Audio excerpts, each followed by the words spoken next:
Hello, everybody, and welcome to today's My Games Recruitment Show, our first one back after our summer break, where, as you can see, we're talking about making commission schemes work for you.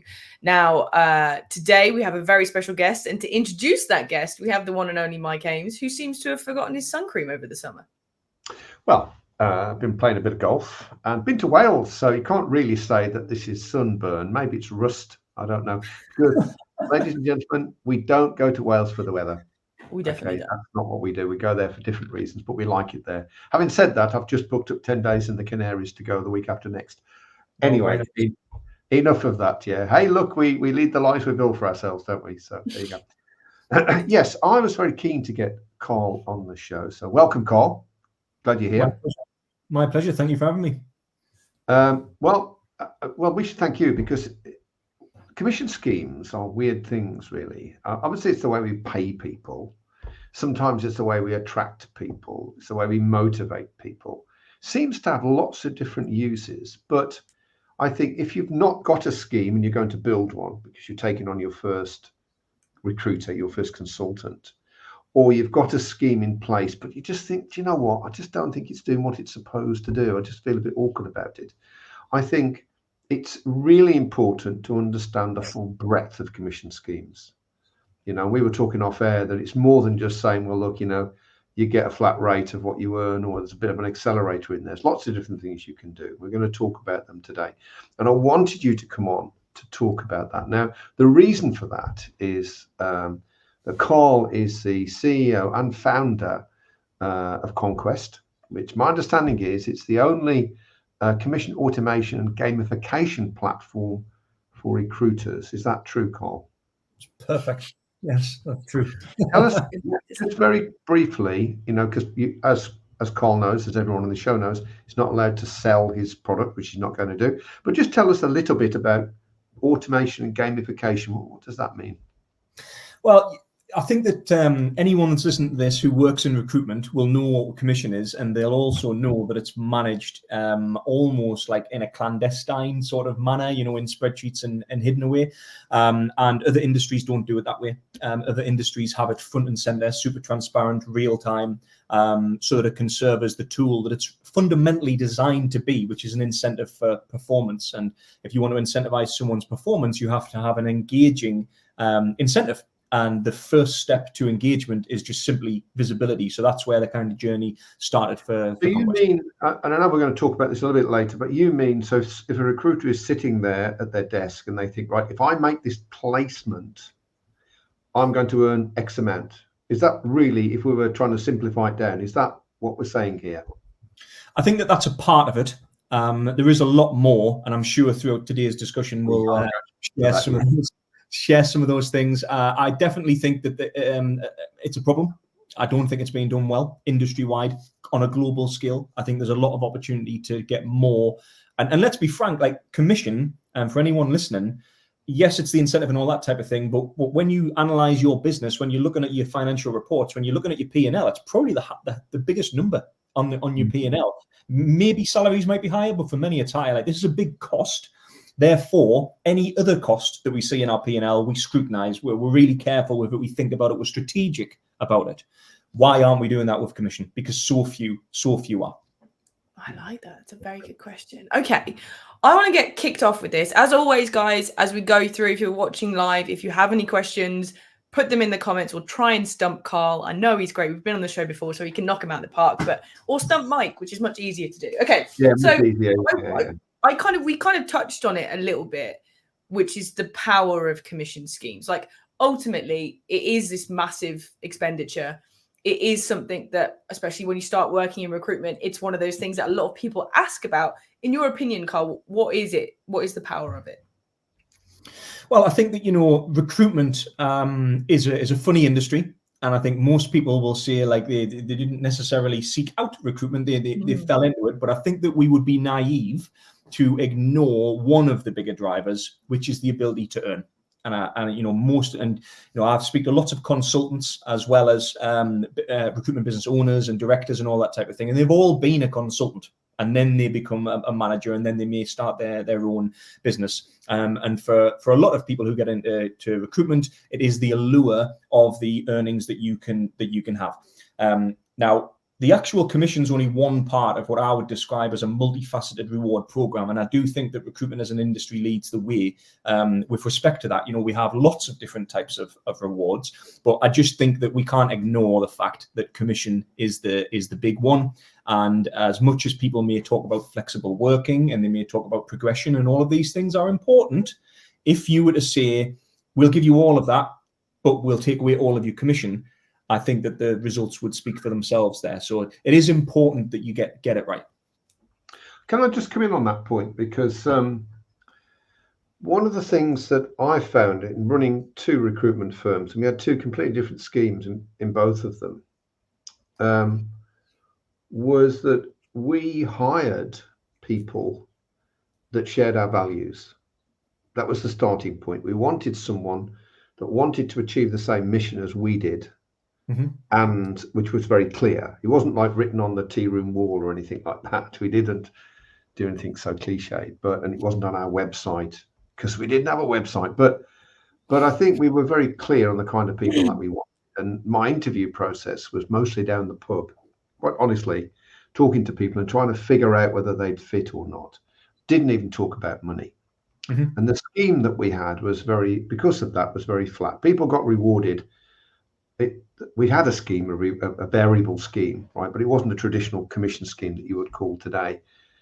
And we built a massively fast-growing business, 0 to, in today's money, what do you reckon, 65 million quid? Yes, nearly 70. In 10 years. And we didn't lose a single senior person in that whole time. And I think this is the point I want to make and explore what you think about this, is because we built a scheme to fit the kind of people that we wanted. We didn't want people who are greedy, because greedy people make some money for you in the short term, but then they get greedy for somebody else, or they're set up on their own. Greedy is never a good motivator, I think, in a business if you want it to be sustainable. And I know that's a moot point because a lot of people believe it is a thing to have. If you swap the word greed with perhaps ambition, maybe. Ambitious there. Well, I think ambition is good, but it ain't the same as greed. And those people are just after every single penny they can make, because you don't grow a collegiate form in your business. We didn't pay split deals. So if someone had got a vacancy and they said, "Hey, have we got anyone for this?" and someone said, "Yeah, you want to look at so-and-so and so-and-so," they wouldn't get paid any money for that. Yep. Because the next time it would be them saying, "Has anyone got any for this role?" "Oh yeah, you need to be looking at so-and-so."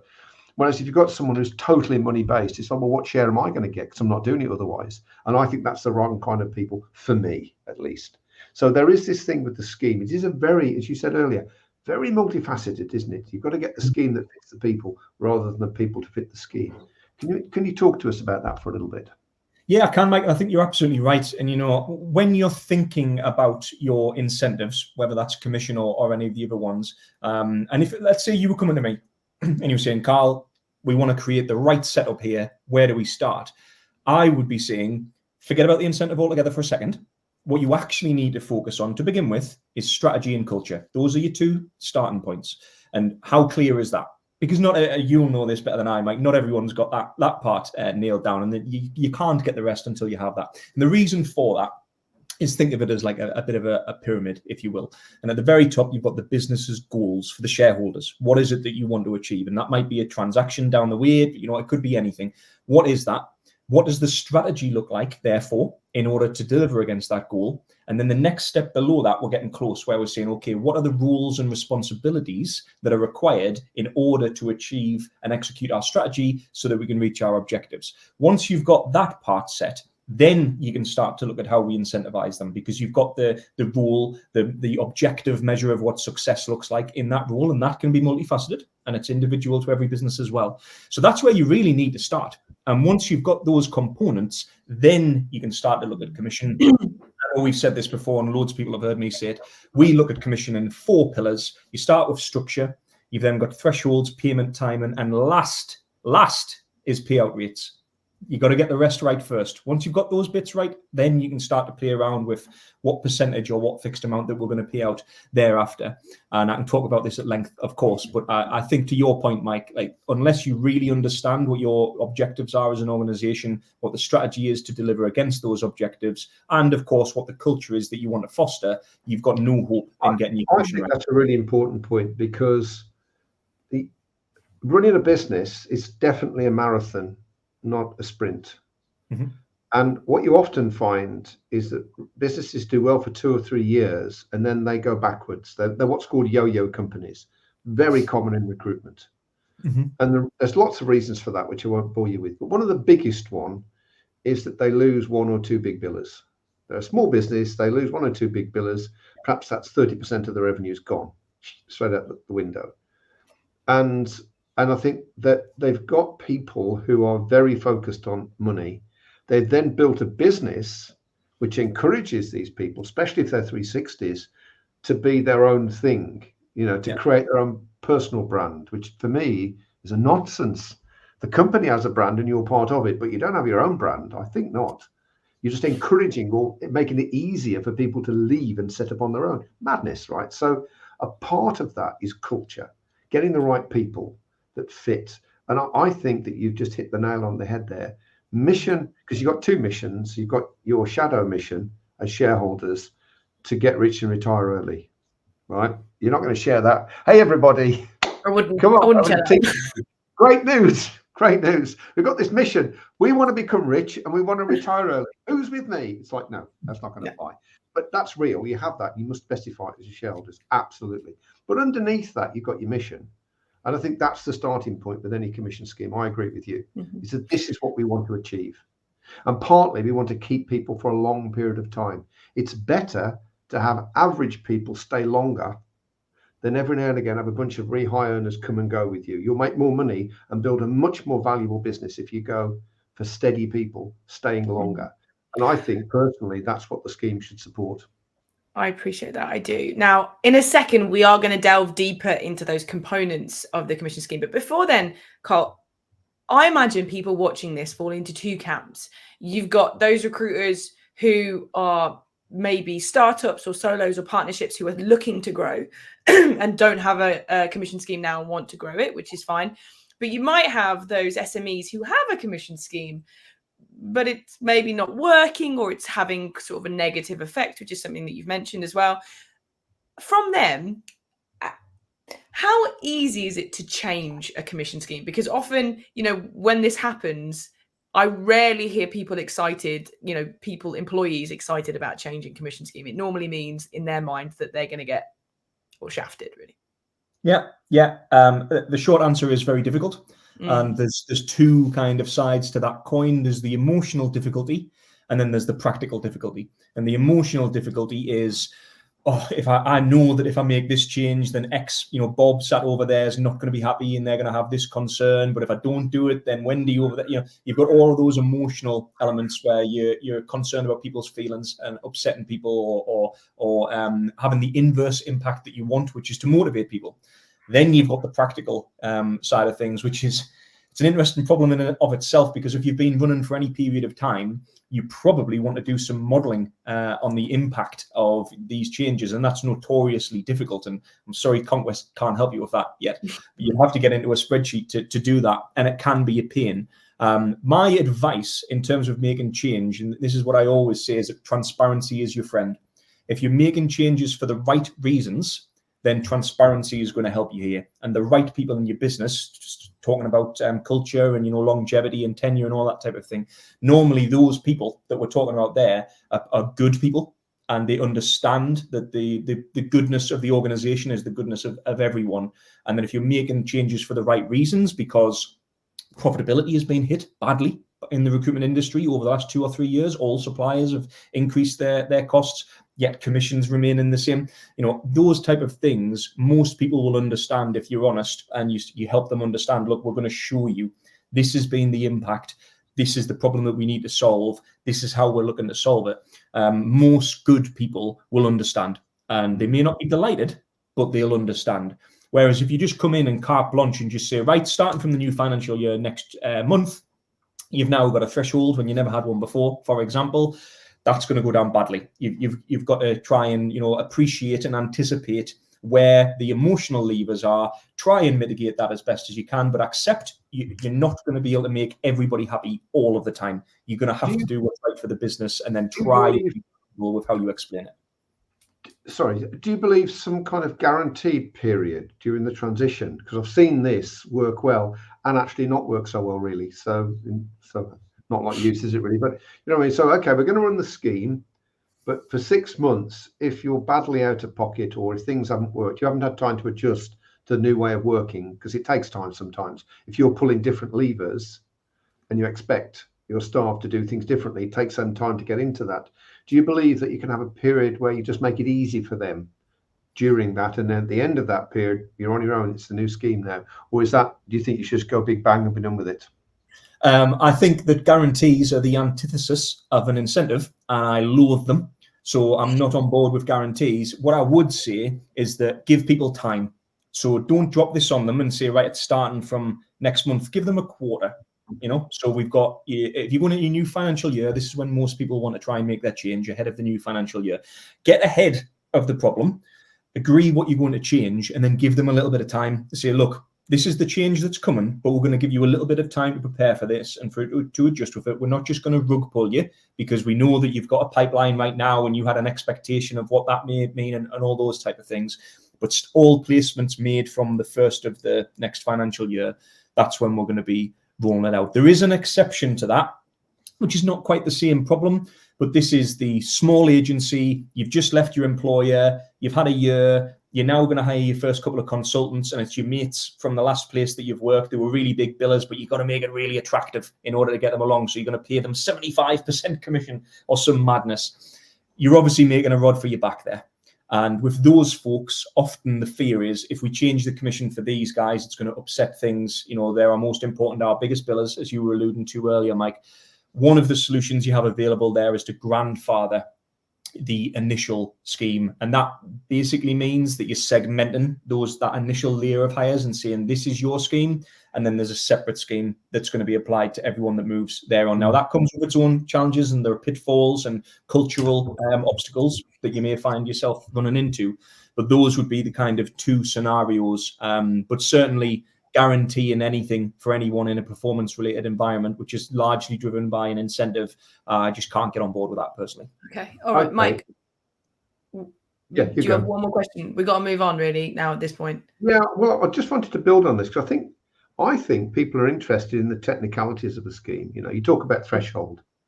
That's what I was going to move on to now, is what kind of components make up.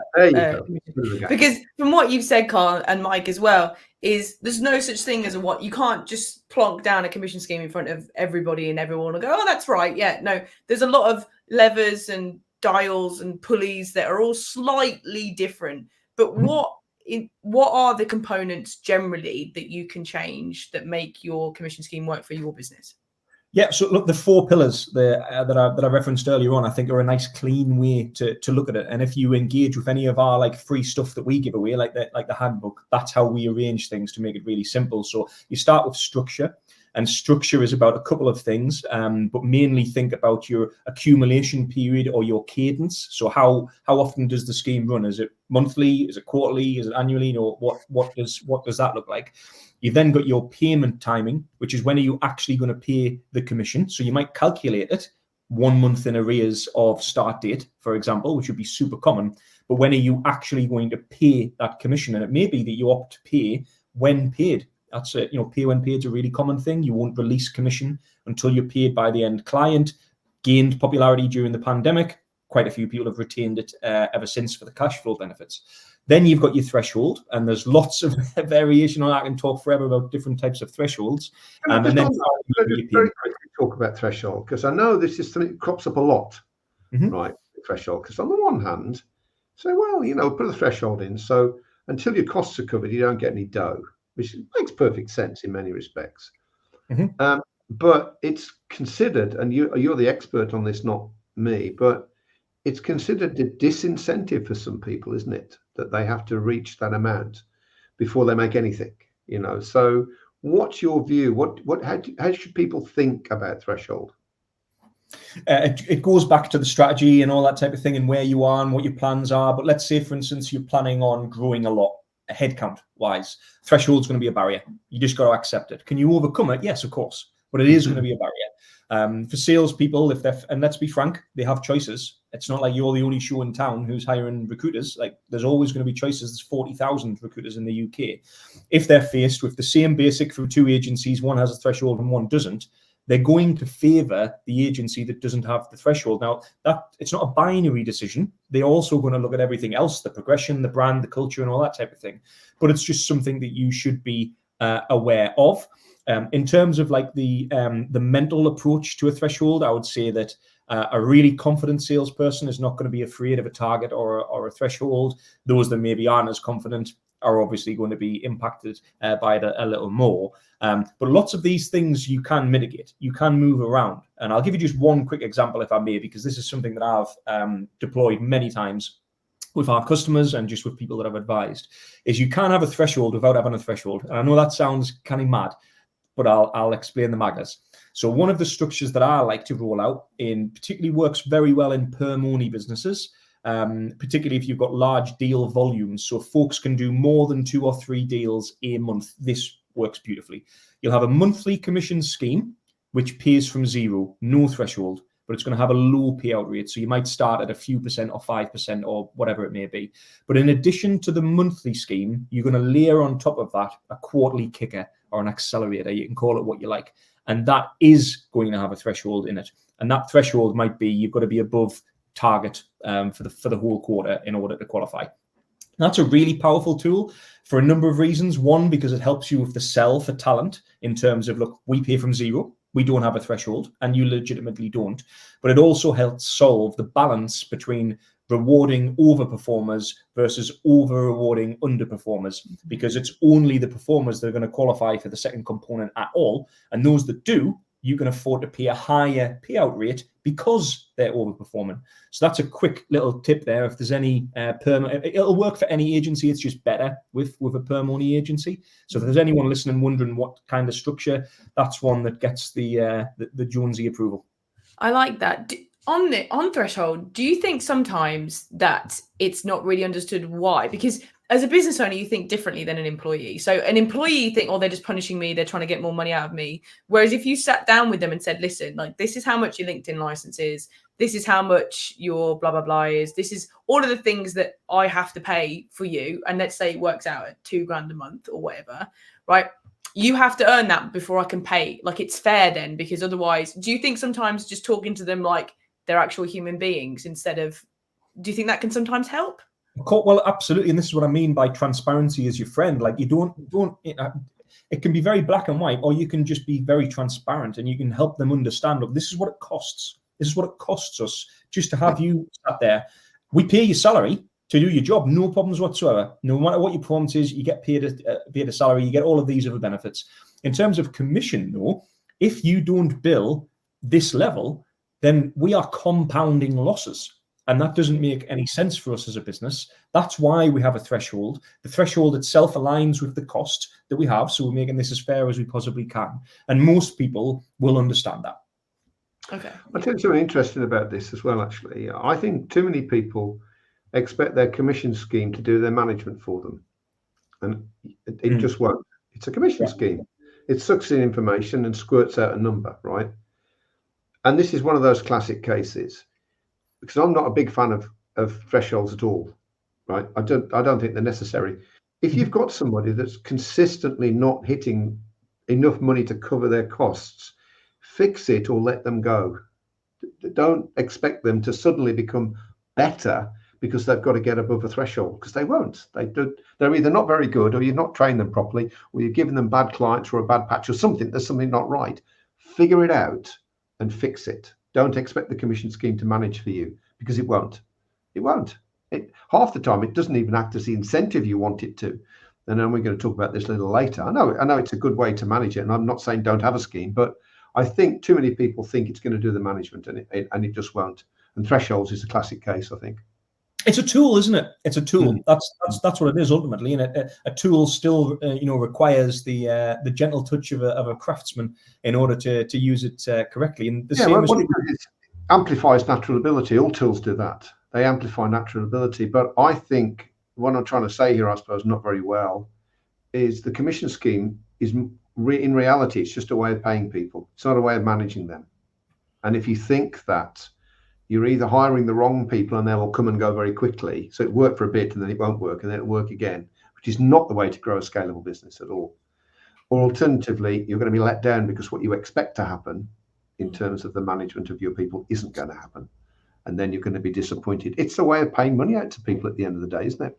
In a way that you hope is going to encourage the right kind of behavior as best as you can. Respect that. Okay. And Carl, what's the fourth pillar, that makes up the commission scheme? Oh, yes, this is a good one. Yeah. The payout rates. So the actual payout that comes at the end. And it has to come at the end because all of the other elements are more important in the order. Overall, people care about what they're getting paid. But in terms of creating the right setup for your business, do it in the order that I've suggested. It will really help you. Once you've got the structure, then it's a case of, right, how much do we want to pay here? And this is actually a really important point. Go ahead, Mike. I'm going to ask you some very unfair questions now. You are more than happy to, more than entitled to take the fifth on these, right? Number one, what percentage of the GP should I be paying out in commission and salary in your experience? I mean, you do hundreds of these schemes for people, right? So broadly speaking, if somebody's bringing in 10 grand a month in GP, what percentage of that, how much of that should go out to them in salary and commission? That's question number one. What do you reckon? So I'm going to answer this in two parts. So the first part is that I can tell you exactly what the average is paid in commission only net, and that's about 17%. And we know that because we conducted our census, and that is what the data tells us. The second part of the answer is because you're asking for a take-home payout rate as opposed to just net commission. That's obviously a little bit more convoluted. The standard deviation is much wider because there's the salary component.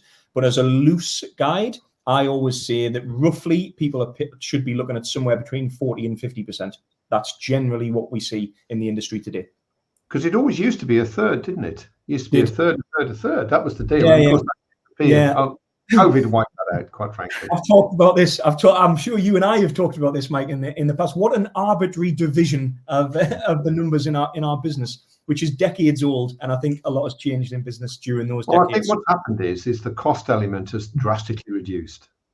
Mm-hmm. And what seems to be happening is the savings that people have made by not having offices and all these fancy things has basically been split.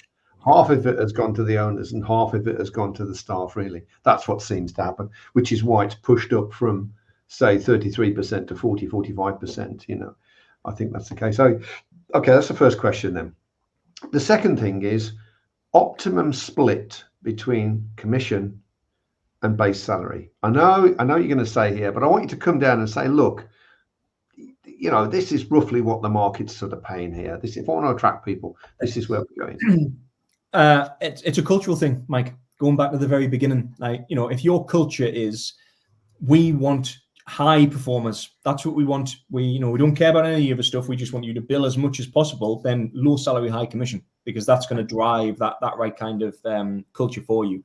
Otherwise, if you want a more family-friendly environment, a more family-friendly culture where work-life balance and all of these things are more important to you, then you might want to skew the balance a little bit more. I'm sorry that I can't give you and I'm not being a politician, but but I was hoping you'd come down. See, I've got an interesting take on this as well. And when I talk about, because I believe in high base salaries, right? Very high base salaries and small commissions. And I think as well that you should be allowed to choose what level of commission you get. So the more commission you take, the more potential earnings you've got, but less security. Whereas the less commission you take, the less potential earnings. The ceiling comes down and what you can earn according to the scheme, realistically. But you've got more security, and I think you should be able to choose. And we've got a guy actually on, Matt Ellis. He's one of the people we interviewed on here, and he gave people that. We asked him to, and he said, "Yeah, all right then." His profits trebled. So there's this belief that if you're kinder to your staff and more friendly and everything, the higher base salaries, you're going to make less profits. The fact of the matter is that doesn't appear to be true. You make less profit if you've got comers and goers, like really big billers for a bit and then bugger off. You make a load of money, then you don't make a load of money. And then that kind of stop-start yo-yo is less profitable over a longer period of time, say 8 to 10 years, which you're probably going to run your firm for, than if you go for that kind of more measured, get the right people, get people who just want to do a job, do a great job, not a brilliant job, but a great job, earn their money and go home. And I think, I know it's kind of slaying a little bit away from the scheme, but I think you're right. You've said it 3 times now. Where's your culture? Because that tells you your scheme, doesn't it? 100%. Okay, I do have one final question before we move on, Carl, which is, what am I paying commission on? Am I paying it on GP? Am I paying it on profit after tax? Am I paying it on contribution? What am I paying it on? It depends on the role and what you can influence. Generally, for someone who's billing, so a consultant, delivery consultant, resource, all of these type of roles, then it's going to be on your GP, on your billings. The same would be true for like a billing manager sort of role, a team leader whose influence really is just on the revenue, it's on the top line. I believe that you should be incentivizing against what they can influence. Once you get into director levels or someone who genuinely has influence over their profit, then you would typically switch to a bonus model and have it profit related. So yeah, hopefully that answers the question. I think on that, just as an aside on the pod system, which people are familiar with when building pods, the pod leader always on contribution, always, because contribution is simply the GP minus the direct costs. So not the overheads of the business, because they've got no control over that, but they can decide whether they hire another resource or hire a consultant or promote somebody. They can decide which companies that they're going to go for to be clients. They can control what kind of things they sell. They control all of that in the pod. So contribution is the only way for a pod leader, in my humble opinion. Okay. Now, in a second, Carl, I'm going to come to you talking about running a commission scheme in a layered model. But before then, Mike, we have a very exciting day for us because we have a message from our sponsor and it's not us. It's very exciting. Yeah, that's very true, actually. Yes. So we, well, you probably know that I built and sold 2 recruitment businesses from scratch. They were contract businesses. And for us, cash management was all important, as it is for any contract or temp business. Because if you lose control of your cash, really bad things can happen to your business. And I've seen that happen over the years. Very profitable, but the cash wasn't there. So we know that cash management is important for contract, interim, and temp. But increasingly, it's important for perm businesses as well. It can be 60, 90 days before they get paid on an invoice, and they would want the money before then, which is why we're very proud to partner with Giant Finance, who offer a range of different finance solutions for contract, temp, and interim, but also perm. So if you're interested in understanding how you can get more money into your business from the money that you're owed, why not give Giant a call? Because ultimately, if you lose control of your cash, you lose control of your business.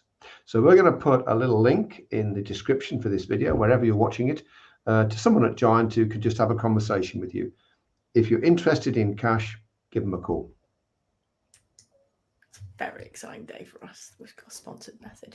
Okay, all right. I will put, as Mike mentioned, I will put details for them that you can find easily. Now, Carl, we are big proponents here of a layered model where essentially, actually, Mike, why don't you explain what a layered model is, and then we'll ask Carl how you would run a commission scheme in it. Okay, very quickly, because you've heard me describe this before. In a recruitment firm, excluding the team itself, there are 3 groups of stakeholders. There are resource, which is contractors and candidates and interims and temps, whatever, people you place.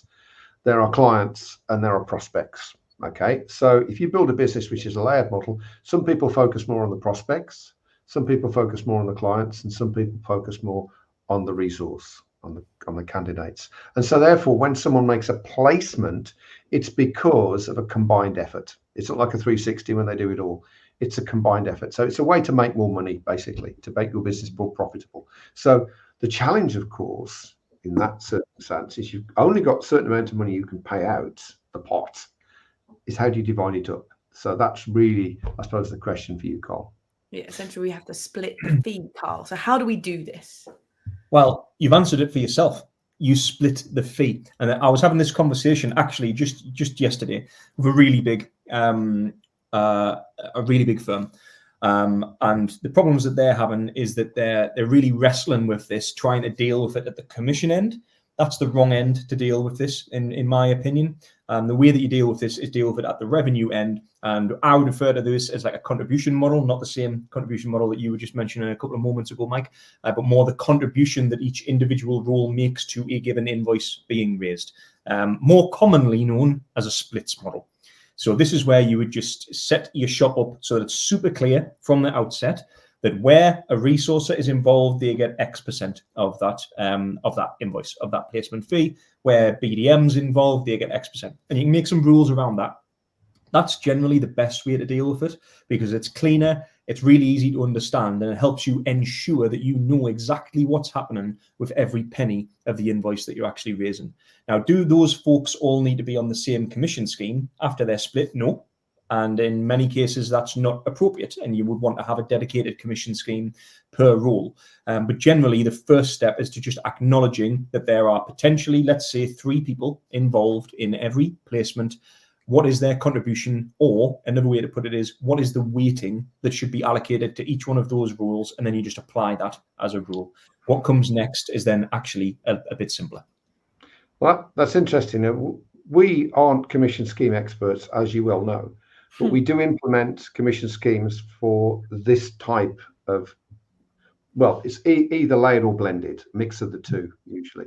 And I agree with that. What we recommend, though, is because resources don't have any control over what they work on, they're told to work on something. So it's unfair to give them a percentage because if they're lucky, they're going to earn more. If they're not, they're not. That's not fair. So for resources, some kind of fixed bonus, a certain amount of money per placement is the fairest, really.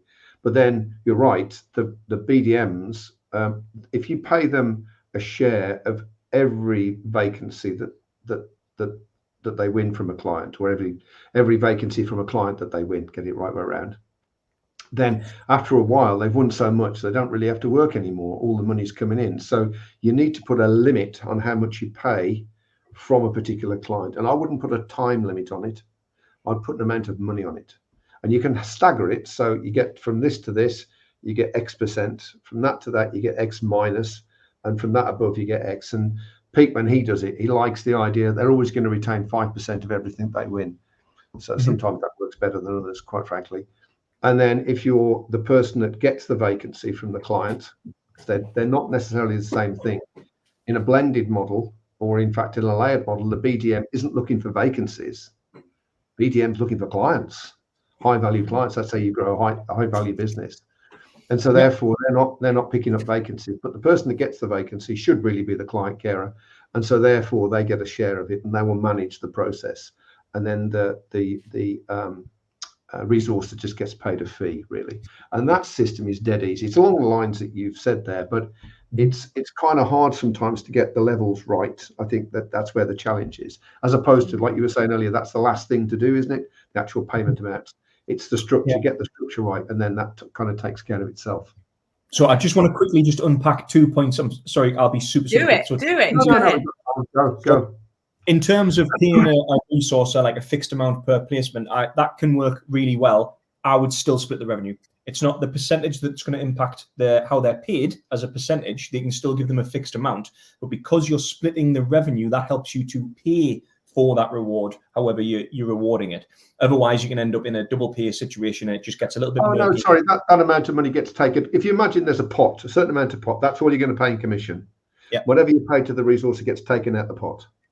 So yes, you don't get paid double. Sorry, that was my bad for not explaining that. Exactly. But you would still manage that at the splits level. For me, that's the way that you would manage it. And the second point that you made is with respect to like BDMs not getting paid forever and all that type of thing. So I actually do prefer to limit it by time, and it's the only time that I recommend a cap on commission, where what I would essentially say is you open a door with a new or dormant client that you haven't worked with for a number of years or whatever, then we will pay you a split on that revenue in the first 12 months or whatever that time scale may be. So I agree with you that you can't just have people sat there in perpetuity. I've opened 100 doors in the last 2 years and now I don't need to work anymore because I'm just getting paid the only reason I say that is I saw this once at a client, is that the BDMs will win a client and the account managers wouldn't be that bothered for a bit till the time period was up. Then they would go for it. Whereas if you put it in a financial incentive, it's in the incentive of the account managers when they're managing the account to get as much money in as possible, because that pays off the BDM. And then what's left, then they're in the big money. So it's obviously we're going to agree to disagree, but I would never put a time frame on it. Always put money, because it's a different kind of incentive then for your account managers to bring the dough in, as opposed to sit looking at their watch waiting for the 12 months to be up. And I'm not saying that every account manager would be like that. Please don't think that. You know, some will do the right thing, but others not so much. They'll focus where the money is, and the money isn't on accounts where they're not getting full commission for, say, 12 months or 18 months or whatever. That's all I would say. All right, so we have had a comment. So Carl Bob has said, we've implemented rolling thresholds, whereby if they don't cover their threshold, then it will carry to the next month. It works well and covers their cost. What are your thoughts on a rolling threshold? Yeah, it doesn't work well. It's the worst kind of threshold possible. I appreciate, sometimes people can look at it in a really small scale and say, oh, I've just implemented this, it's working well for a couple of months. I'm extrapolated out to hundreds of thousands of data points. I can tell you it's terrible. It will do the opposite. As soon as somebody starts the threshold rolling, you might as well just show them the door. It's a massive demotivator. So sorry, Bob, I can't support that change.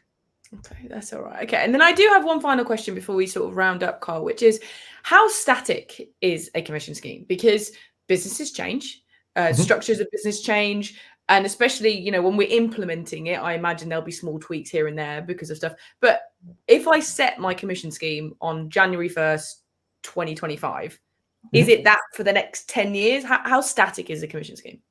Not that static, definitely not. I think that, go back to what we said right at the top of the show when we talked about the importance of the business's objectives and its strategy. The strategy can actually change. And Mike, you'll know this, when you're first starting out, even if the goal doesn't change, the short-term strategy is going to change depending on the stage of the business that you're at. You also need to be reactive to macro changes in the environment. And we've all seen that in the last few years. Therefore, you should really be aligning your commission to those changes. I would be reviewing it annually without a shadow of a doubt. Okay, well, fantastic. On that, I mean, could you answer me this, right, on the same lines, really?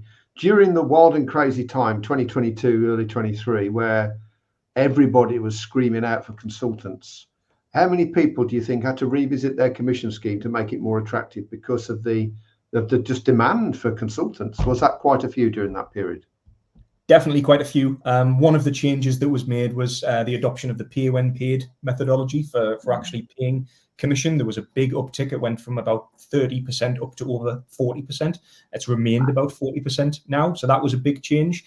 We also saw a big influx in an increase in basic salary and a reduction in threshold. And I think we all know what that's led to. And where you see the redundancies, which have sadly been made in the industry, that's one of the common threads, is you can kind of look at it and say, not really surprised there. The environment's changed. You can no longer afford to be paying out as much as you are, especially when you don't have a threshold in place to protect yourself either. Okay. I think it's an interesting point, because I know we've got to kind of wind up now, but this idea of choosing a scheme which works now is the only way to do it, because if you continued to run a scheme that didn't work in the market that you were working in, then you wouldn't have got people. And if you continue now, you're going to be paying out way more than you should do. So you've got to think about it on a regular basis. And I think we've discussed a lot today, much more depth than I thought we'd go to. But to me, a scheme is very complex. Now, if somebody wants to talk to you about their scheme, and you mentioned earlier, like a little handout or something, or a guide, I think you said, if somebody wanted access to that, what's the best way to get it? LinkedIn? Just go to Conquest's website. It's Conquest over K, or conquest.io. You'll find it. It's there. There's two documents I would recommend. The first is the handbook, which will be really useful. And the second is our census report, which has all the stats about what the industry are doing. Completely free. You can just grab them from the website. I've seen the census, and it's a really good piece of work, actually. I've seen that. In fact, commented on it a couple of times. And if they want to reach out to you directly, is that LinkedIn, or should they email you, or what should they do? Either. Agnostic. LinkedIn's cool. I'm on Carl at conquest.io for email. They can reach out to me as well there as well. Okay, fantastic. Okay, so in a second, Carl, I'm coming to you for the top tip. So if somebody's interested in sort of tweaking their commission scheme, what do they do? But before then, Mike, let's talk about who we've got on the show next time, because we're talking about recruitment tech. Oh, I love a bit of Everybody tech. loves some tech. I love a bit of tech. Now, this isn't so much AI, because that's coming on the October 22nd or 28th. End of October. This is more to do with operational tech. What should you have? What do you need? What's the best stuff that's out there? How can you get the most out of the tech that you have? I read a stat that said about 48% of tech that's been purchased and being paid for is not used. It's enormous. So how can you get more out of what you have? Richard's going to come in and explain all to us. It's going to be great. Very, very excited about that. Okay. Carl, somebody's been watching today's show and they're thinking, I'm either hiring someone or my commission scheme isn't doing the things that you tell me it should be doing. So from your point of view, what is the one thing that these people should do? Firstly, Rich Caldecott, absolute legend of the game. Anyone that's listening, definitely tune into that. He really knows what he's talking about. It's going to be worthwhile listening to him. I hope so. Yeah, I know so. I know Rich very well. He's a great guy. He knows what he's talking about, definitely. So I'm actually going to go slightly different to how I would normally answer that question, Kirsty, in that we could talk about thresholds, all of that other stuff. Just get the material that's free and you'll be able to get all my thoughts on that type of stuff. Instead, what I'm going to say is that I've, over the last few years, identified what I think is a really big problem with commission, and this is on a global scale, in that it's actually been treated, and has always been treated, more as a reward for past performance than an incentive for future performance. And I'm now going to be talking about this. This is the first time that I've said this publicly, but I am going to be talking about this quite a lot as I've become quite passionate about it. This is a mindset shift. It's a methodology shift. It's a way in which you should be referring back to what's in it for them. There are tools that could help you do that. Most of you can definitely move forward from where you are today. Get it visible. Refer back to things in your one-on-ones and as part of your just general management structure. But start to think about commission as incentivizing what is yet to happen, rather than just here's your reward for what you've already done. I like that. I like the sound of that. Yes, it's not about past performance, it's about future incentive. Go with that. I'm a big fan. Right, we've come to the end of the show. It always goes quicker than I thought. So I want to say, first of all, thank you to everybody who's watched. We do so love being in your TV screens every other week. I want to say huge thank you to Carl, because honestly, like Mike said, you've gone into such depth and in such a short period of time. So I think you've really added a lot of value. So thank you so much, Carl, for being here today. My pleasure. It's great to be back. I should say thank you to Mike as well. That spectacular shirt, the tan, the hair, it's an absolute story. Story, Lovey. It's a story. Thank you. Thank you, Carl. I'd echo what Kirsty said. And please, ladies and gentlemen, get those reports. I'm not just get them. They're well worth it. They'll give you a lot more background knowledge and experience. So please go ahead and do that. And as usual, thank you for Kirsty Elizabeth for managing to keep us apart, and steer us through all these different topics as we did. So great. Thank you for that. Okay. And we'll see you in 2 weeks with Richard. We will.